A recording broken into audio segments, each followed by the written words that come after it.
Assalamu alaikum, урматтуу мекендештер, кайрымдуу бүртугандар. Албетте сиздердин колдооңуздар менен биздин 4-үйүбүз Өзгөн районунун Мырзарык айылында баштаганбыз.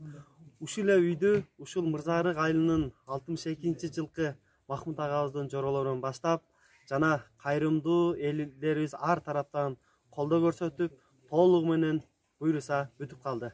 Саналуу күндөн кийин ушул жакшы бир салмалык менен Махмут агабызга өткөрүп бермекчибиз. Тапкан ырыскыңыздардан ушу үй бүлө деп жардам берип, колдоп жаттыңыздар. Жана көптөгөн биздин бүртугандар дуа кылып жатышты. Баардыгыңыздарга Элим Барсым кайрым фондунун атынан жана Махмут агабыздын үй бүлөсүнүн атынан терең ыраазычылык билдиребиз.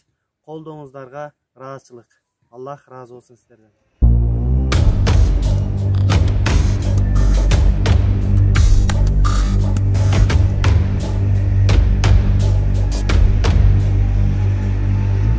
Жарыкчылык өмүргө кимдер келип кетпеген, жаркыраган аламга кимдер тазим этпеген. Тагдыр жолу татал жол бирөөлөргө кепкенин, а бирөөгө азап менен арман муңун чектеген, ай туңгуюкка кеппеген.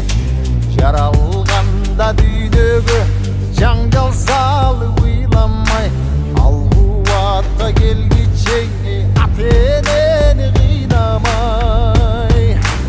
Эрезеге жеткенде эл мүдөсүн сыйлабай, жаманада күтөбүз көрө катты жыйнамай.